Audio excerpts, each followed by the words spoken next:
د مزار شریف ښار په څلورمه ناحیه کې د ترکیې او پاکستان قونسلګریو ترمنځ سړک د مزار شریف ښاروالۍ لخوا د 1400 مترو په اوږدوالۍ تر جوړېدو وروسته ګټې اخیستنې ته وسپارل شو.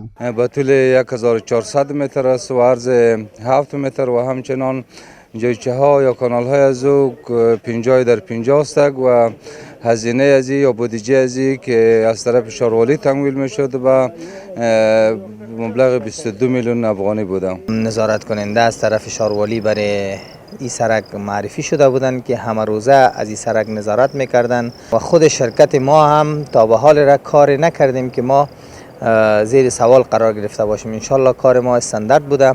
له بلې خوا د مزار شریف ښاروال د دغه سړک د پرانیستې په مراسمو کې وویل چې د ښاروالۍ ادارې لخوا ترلاسه شوي عواید د دغه ولایت په پرمختګ کې کارول کیږي او خلک باید د خپل صفایي په برخه کې زیاتې هلې ځلې وکړي. هر قدر که عواید ما بیشتر برود به اونمی اندازه خدمات ما بیشتر می رود. پول شهرواری را اداره مرکزی از ما نمیبره، او به ما صرف تصویب میکنه بخشای از ایره کودای از ایره که ایره دفلانه کود کار کو، ایره دفلانه کود کار کو، ایره دفلان کود کار کو. همدارنګه د مزار شریف ښار د څلورمې ناحیې آمر ټینګار کوي چې د دې سیمې اوسیدونکي باید د دغه سړک په ساتنه او پالنه کې هڅې وکړي او د تخریب مخه یې ونیسي. د ولس هم دا غوښتنه ده چې دا کوم خدمات شوي دي دوی ته د دې پوره کنټرول وکړي، د دې مراقبت وشي، نو ولس باید په دې کې 100% کې زموږ سره همکاري وکړي.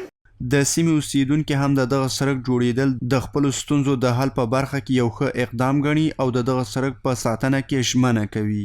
80% مشکلات ما درباره کوچه حل شده و حالا فعلا خیلی مردم خرسنده.